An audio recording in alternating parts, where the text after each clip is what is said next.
Welcome, everyone. Thank you so much for joining us today. I'm here to introduce the purpose of the webinar, which is twofold.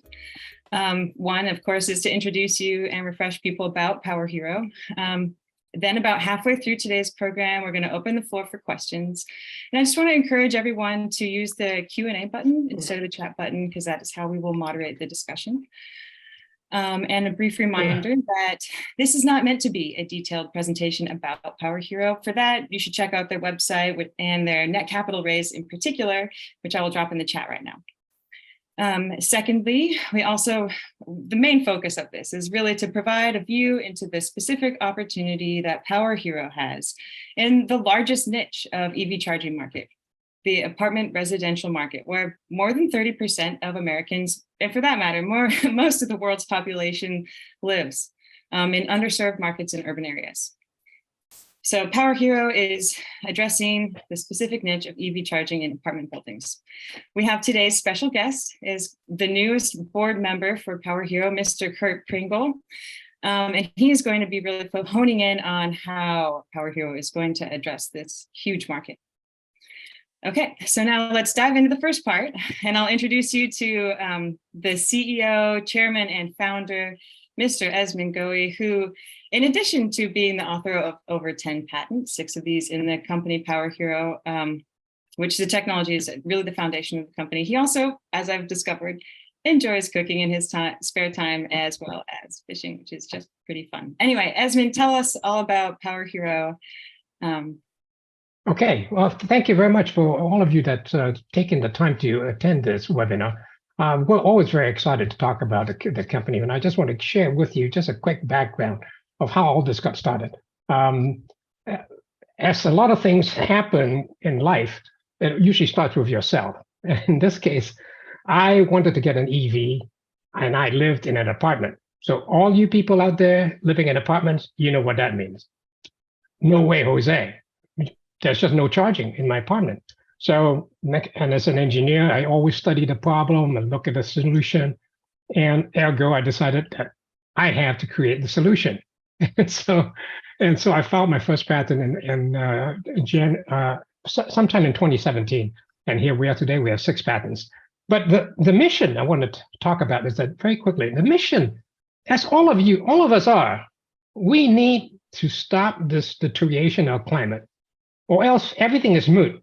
We're not going to be here. And that is the mission. Our mission is to help promote the transition of internal combustion engine cars into electric vehicles or zero combustion cars. And in order to do that, you really have to address a couple of things. One is you have to make it convenient for people to have an EV, meaning you have to make it convenient for them to charge at home. The second thing is peace of mind. That peace of mind is knowing that wherever you are, you have a means to charge. That's what our products address. And I'm going to turn it over now to Rob to talk about our products and how it solves all these problems.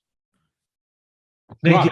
I'm Rob Kent. I'm one of the co-founders of Power Hero. And before we get started into the specifics of the market, I'll just take a minute to go over our products and to give it a little context to what we're going to be talking about. And like Esmond said, we are really about the convenience of electric vehicle charging. And the best analogy I like to use is an electric vehicle is not like a gas-powered vehicle. An electric vehicle is like a cell phone. It would be considered ridiculous to take your iPhone to a local market and try to charge it out in public, right? You want to charge it on your nightstand, or you want to charge it at work, places when you aren't using it. And a car is not like a cell phone. We rarely use our vehicles when you really think about it. It's for our commutes, when we're running errands, but most of the time, vehicles sitting idle. And so at Power Hero, our products are designed to tap into that convenience of charging when you're not using your vehicle. And the first product that we talk about is our Power Pack.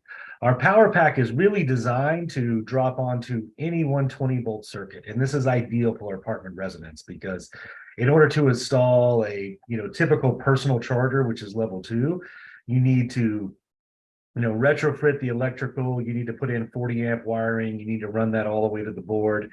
And it's, very low likelihood you will ever get a landlord to do that for you, much less be able to do it yourself or even have the authority. And a lot of buildings in dense urban areas just aren't fit for that. But the power pack can drop onto any 120-volt circuit anywhere there's lighting, and it can store power for up to 12 hours. That means when a driver gets back home from work, they will have up to 50 miles that can get dumped into their car at a level 2 rate. And as long as they're plugged into the power pack, beyond that, they will get the same amount of range they would get plugged into the wall. So this can give a driver up to 100 miles of daily range, which is 2 times what they can get just finding some plug somewhere to plug in. The great thing about Power Pack 2 is it draws a lot of its power off peak.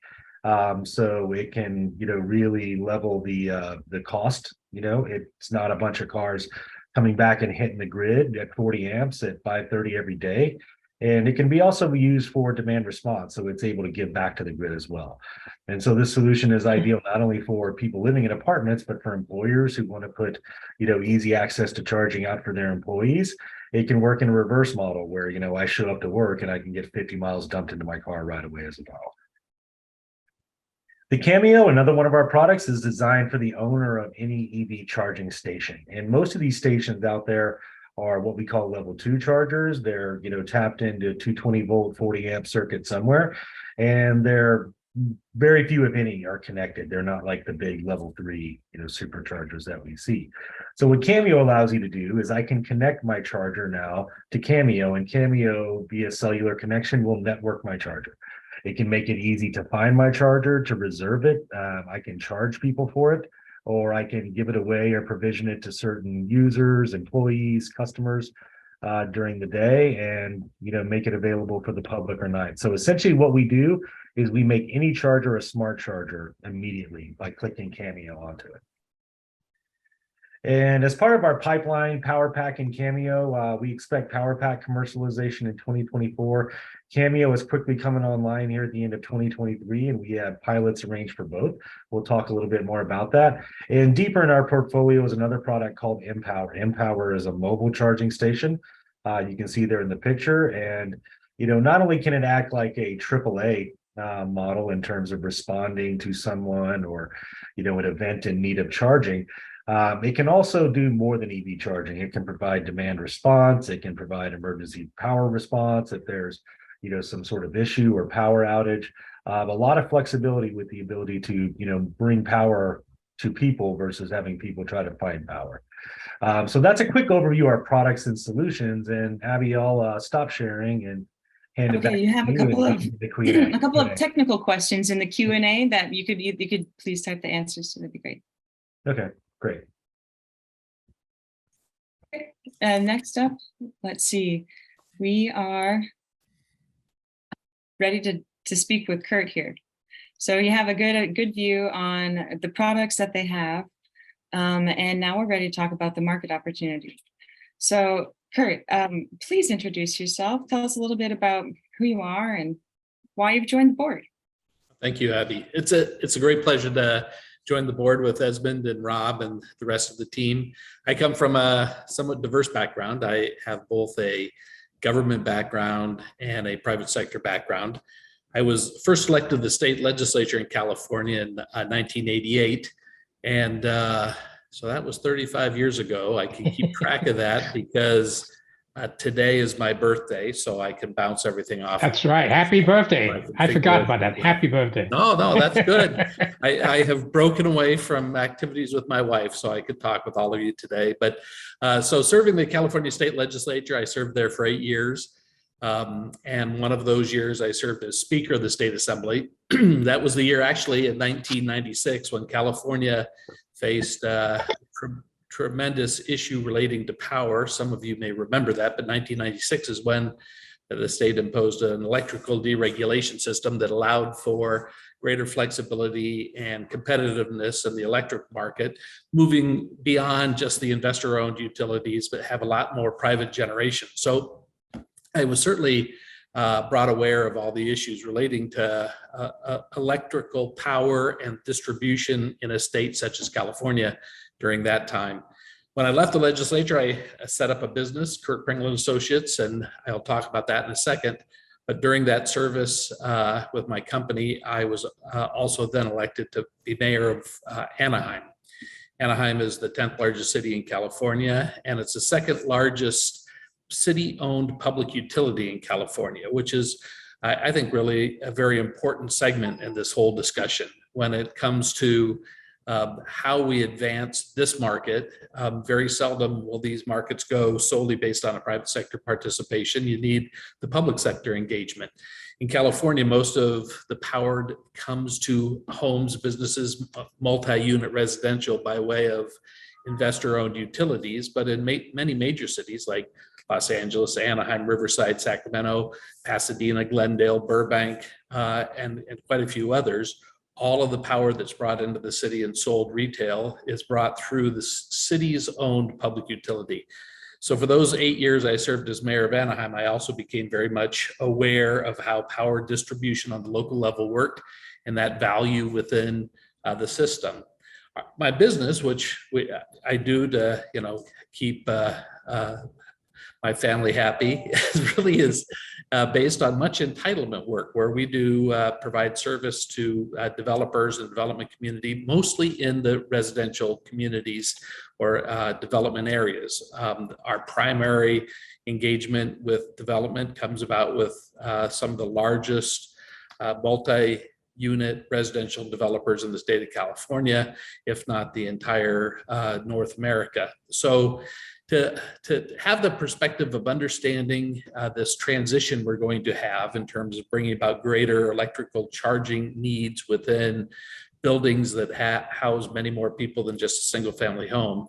It really is a very interesting bridge to be able to see that from the public sector perspective to then how to ensure that new construction addresses the issue of bringing EV charging, but also the issue of retrofitting and the importance of working with communities and investor-owned utilities to make that happen. It's not just going to be a private sector solution.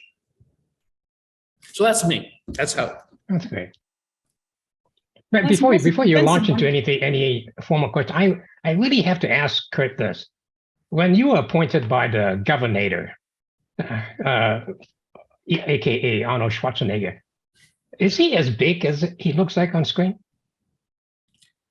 That we all have to sign an NDA before we have a meeting with the governor. But Okay. if I can break that, he is my height, which is just 6 foot, maybe slightly less, but because he does fluff up his hair a bit more. So. Okay. All right, Abby. I was just going to say that it's really a good coming together of so many different elements of of the electric vehicle, the wave that's coming on. What do you see in terms of your vision for the future of Power Hero, and what is the impact of EV for multi-residential buildings? Well, I think Esmond hit it on the head. Edmund and Rob jointly, presented the fact that people want to charge their EVs at night when they're home. That's if you own a home, that becomes a somewhat easy proposition. But if you're in a multi-unit project, that becomes a challenge. My office is in a mixed-use building in the city of Anaheim, and there's 370 residential units above us, and there are 4, maybe 5 charging stations there, period. And if you really look at in California, the transition that's being sought by this administration and Governor Newsom, that demand for those chargers at night will be so immense that those buildings within around Angel Stadium is where we have the highest density in Anaheim. 18,000 residential buildings are planned to be, residential units are being planned for that area. Only 9,000 have been built. Today, it's really critical, I think, to start taking that next step to provide the electrical charging opportunities within those brand new buildings, and then start retrofitting the existing buildings that are there. And I think that issue is so prevalent across the United States and will be a big challenge. And Power Hero is situated to address that challenge. Curt, just quickly, you mentioned that you are a 2-term mayor for Anaheim. Does Anaheim have its own electric utility? Yes, so Anaheim is the second largest city-owned public utility in the state of California. So not only does it purchase power from all the various power producers, it invests in power facilities as well as providing public benefit to companies and residential homes for the purpose of funding these transitions. Almost every public utility, just like the investor-owned utilities, put money into that investment. For example, in Sacramento, that they have a grant program for $3,500 per unit in an apartment or multi-unit project that puts in electrical charging facility. In Silicon Valley, they have the same. Anaheim, Los Angeles, Pasadena, all of those city-owned, public-owned utilities provide funding for that type of installation as a rebate and an encouragement for that to be accomplished. Well, Curt, I want to, just on that point, I want to thank you for introducing us to the cities of, Laverne and Seal Beach and Buena Park. I just want to make another request of you. Can you introduce us to the electric utility in Anaheim? Sure, those things can happen. Okay, that'd be great. I got you down for that. But we don't want to just stop at Anaheim. There's a lot of cities that really are on the forefront of this. Anaheim certainly being the top, but many others. Okay, great, thank you. So I got you outside of recorded on that. rebates- Oh, we did.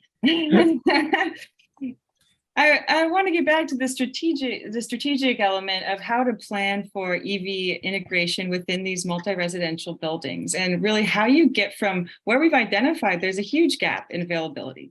What's the pathway, right? Rebates is one, good incentive, but how can Power Hero really tap into this market opportunity? So if you're asking me, I think I would push it back towards Rob and Esmond in terms of describing what their product is and how that is unique and how that can serve in those areas so much better than what is out there. And I think that is the brilliance of Power Hero. Perhaps we should hear from Rob about the 3 pilot programs then. Let me, before Rob kicks in on that, because he's the one that worked on that, is the issue of these installation is that I want to point out that that it's not just a matter of the building owner laying out these 240 volt line. The beauty of our power pack is that it eliminates to some extent, maybe to a very large extent, the need for that building owner to bring in more power. And that is a very expensive proposition because the utility company will charge that building owner an arm and a leg to put in a substation. And if you ask the building owner whether he wants to spend that money, the answer is very obvious, no.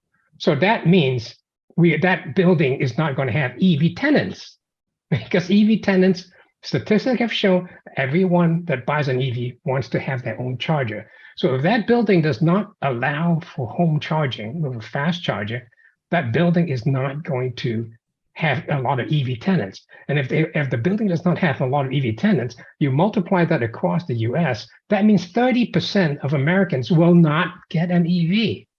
And if 30% of Americans will not get an EV, you can forget arresting climate change. We will not get there. We will all be dead. Yeah. But Abby, yeah, your question on the pilots, I think, is a great kind of answer to what we were asking to Curt is, how do we get the product out there? And so these pilots are really, really meaningful. And, these 3 cities alone are about 17,000 renter occupied units in these cities, which is a significant direct market for this. But also, what we're after is these pilots and adoption by the cities give us a great deal of credibility when we're going out and talking to developers, because we're just not some new company. We can always point back to the city that it's being developed in to say, hey, look, the city's using it. We've got contracts with the city, and that gives you a great deal of credibility. It's like, okay, like the product, love the team, and someone else is already doing it. It's a city who, of course, there's no shortage of bureaucracy getting those, pilots launched and everything we're going through. So the ability to do that is really going to give us a foothold. But it's not only these 3 cities, it's in the state of California. So, getting these cities to adopt it, we can get other cities to adopt, developers work in, lots of different cities, but these cities also hold credibility throughout the entire state. And it's really hard to pin a number on it, but we're seeing at least 3 million renter occupied units in the state of California, and probably millions more living in dense urban areas dealing with the exact problems here we're trying to solve. So for us, these pilots are really meaningful to get that credibility, and then, start moving in with these developers and, get big segments of the market. Let me make another point about Power Pack.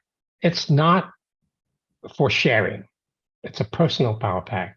So if you imagine all that 17,000 renter units that comprises of the 3 cities that we've got for pilots, 17,000 potentially, but 17,000 charging off off their own Power Pack.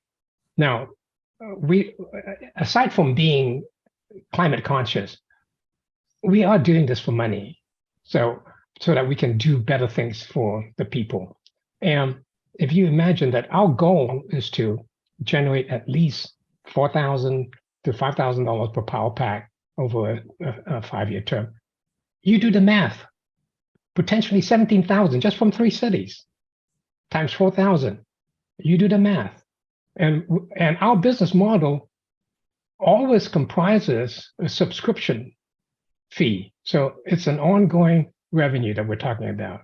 So you multiply that by the 270,000 buildings in California, you multiply that by the 3 million that Rob mentioned as the apartment units, you do the math. So you've really focused a lot on California to start, teams based here. Do you have a roadmap for commercialization that you could talk about? I think that's you, Rob. Yeah, so success in California will definitely help us expand nationally. It's, typically California leads the way in things like this, and you've seen it so far in electric vehicles. So when we establish ourselves as a solution here in California, that's typically where most states look to leadership for climate change initiatives. And then, our goal will be to, expand partnerships throughout the U.S. to help with distribution.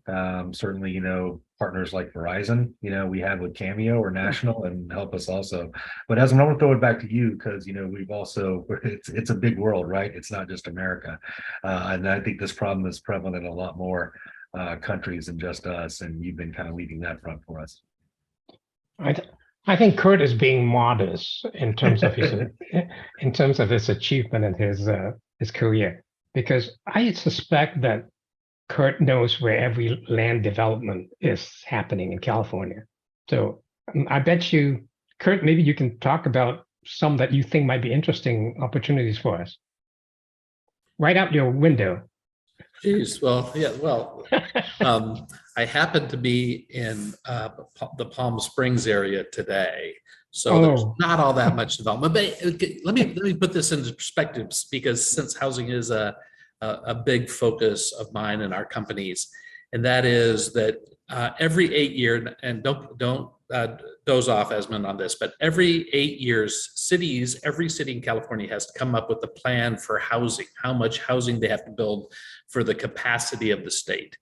And that number for this 8-year segment, which goes from 2021 to 2029, is 2.3 million new residential units. So put that in context, 2.3 million brand new residential units built in the state within that 8-year period. Every city is scrambling around. They all have their allocation. The majority of those will be multi-unit projects. They will not be single-family homes. There's not enough land to build single-family homes everywhere. And a lot of cities, certainly are defined as built out, but they will find ways to build additional housing. So those will be multi-unit projects. So just in California alone, the goal for the next 8 years is 2.3 million residential units. So those goals are established every 8 years. So that doesn't end and solve everybody's housing problems by 2029. It though puts into context really what cities and the state itself are looking to do in terms of providing for additional housing. And when you do that, you suggested, and someone in the chat suggested all you have to do is have a plug-in, but in fact, you have to have more than that. If you contemplate to build that entire building or the 1.7 million residential units that are planned for Southern California, you need to have the infrastructure in place, and that's an electrical infrastructure too. So the substations, the power capacity within each of those new developments has to be at a higher level. So that's why this discussion now is important. But even if these new units come on board, and even if they were architecturally built for EVs, don't forget, power pack, manage just that load so that we're not all charging at one time. I want to remind everyone who's joined us today that the floor is open for questions. I can see Rob's currently typing an answer to someone, but I just really want to encourage anyone who wants to get their questions in to please go ahead and ask your questions right now. Curt, I have one more for you. Can you discuss the impact of EV on development? You've kind of touched on it a little bit. We talked about development in the 10,000 foot view, but where does EV play into that? Well, in terms of the whole range of how we will be mobile in the future, I think that's important to understand. There will always be a place for the automobile, and certainly always a place for clean automobiles within that structure. And the infrastructure I'm pointing to is really the need to make sure that the planners for that power coming down to new, more dense developments address that.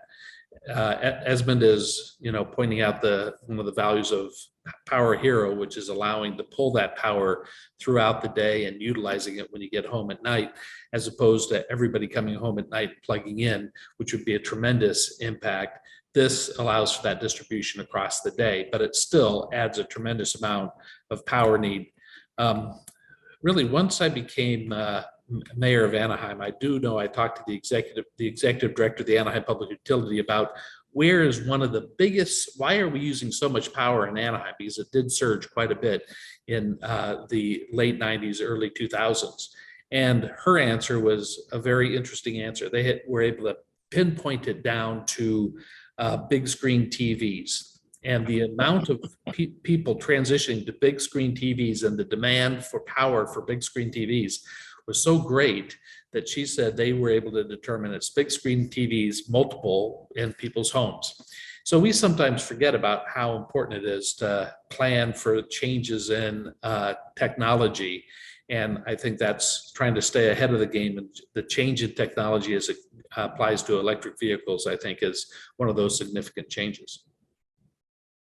One of the things, if I may add about the products that we have, and again, in the context of getting people to convert to EVs, is the Cameo.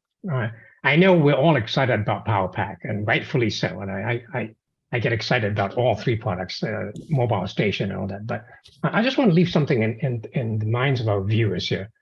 I open up the discussion by saying the two things that potential EV buyers think about is not only the convenience but the range anxiety, and this is where Cameo comes in. The Cameo is a plug and play adapter. It plugs onto the hose of the level 2 charger and instantly makes it a network charger that people who belong to our service can book and reserve and use that charger. But the thing that I want to emphasize is that the idea of the Cameo is to hook up all the chargers across the United States, across the world eventually, but across the United States, there's already in place over 1 million home chargers. Now, if you just imagine that if we were able to get these people to all subscribe to a Cameo, they plug it in, voila, another charger comes into being, and that has got to reduce range anxiety, because it's like AAA, knowing that there's a AAA on a phone call away. Imagine if you're buying an EV and knowing that there's 1.5 million charger across America, that you don't have to worry about running out of charge. There's got to be someone in the neighborhood somewhere, because when we get into our car, we're always going somewhere, usually to visit somebody. That means there's a neighborhood. And that means the chances that there's a cameo there. The other thing is the Empower, our mobile station. It's a AAA, like Rob said, but not only from a standpoint of emergency, but it's also a way to give yourself more time, because rather than driving 5 miles out to go charge at a station, a public station, why not have the station come rendezvous with you when you're going from point A to point B? Have the station meet you in between so that you're not wasting time looking for a station. So our solution is an all-in solution. We look at the need of the individual driver. Where is that need and when does that happen? And that's Power Hero.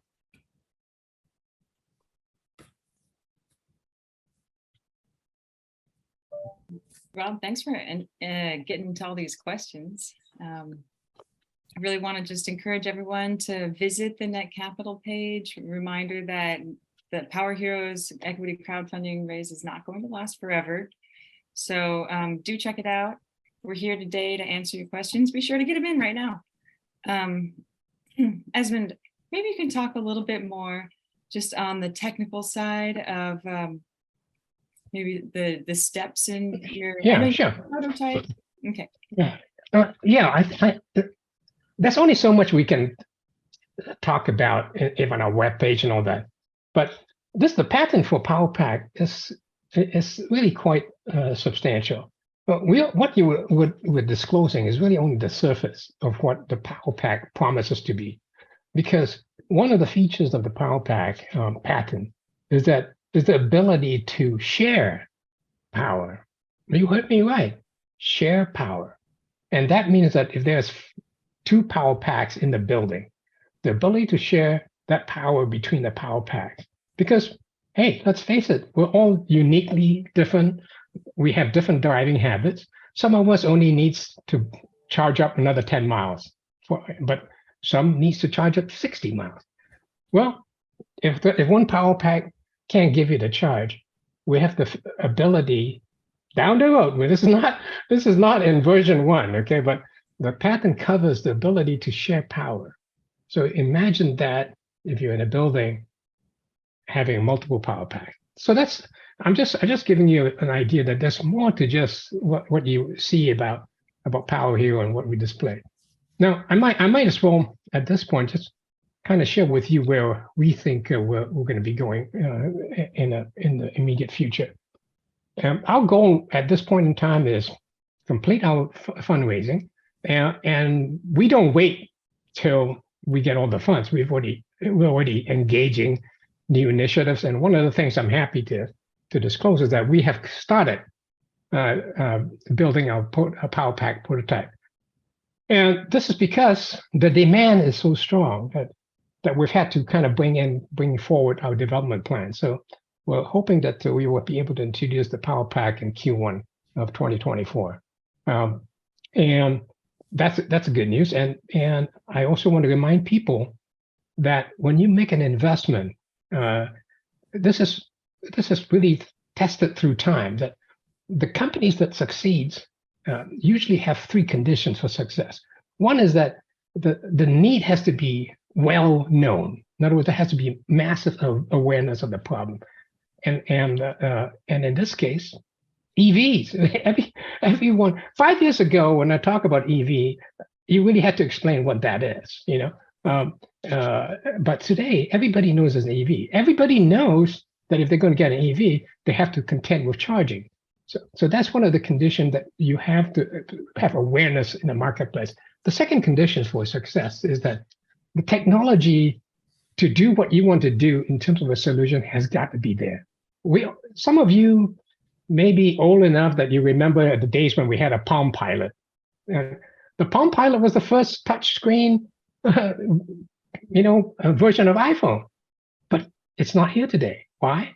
Because technology wasn't in play at that time for wireless, for the cell network. The cellular network was not as widely in place as it is today. For us, it's here. So it's here in terms of the technology for batteries, in terms of technology for wireless communication. So, and the third condition is there has got to be strong government support. I'm sure everybody heard about the 500, 1,000 station that the current administration is going to install, but that's beyond it. Imagine the Cameo enabling 1.5 million chargers across the country. And that's why if you are thinking about investing, you should be thinking about, are the conditions right for this investment? And I say it is. The 3 conditions for success, the fact that EV, we all have to do it. We all have to do it. Whether we're in a crunch, whether we're in an economic crisis, EV has got to continue. So I challenge you to find another investment that potentially has such a great future that's staring you in the face. And I've been in business over 30 years. I've been a venture capitalist for 10 years. And I tell you, I've not seen such a situation where it's so obvious. So I'll leave you with that. I would invite you to invest in Power Hero and be a part of this great revolution and be a part of the solution to make this planet a cleaner planet. And you can own it. You say, I was part of that revolution. Esmond, you make a really strong argument about why now is the right time to invest in Power Hero as you take advantage of this massive market opportunity. As we're closing out here, I really want to thank everyone for attending, for listening, for participating. And one last time, I want to encourage you to go visit Power Hero's campaign offering page on NetCapital. Thank you everyone for all your questions, and thanks you for all the speakers today for sharing your insights. Pleasure to be here with you. Happy birthday, Curt. Oh, thanks. Happy birthday. All right.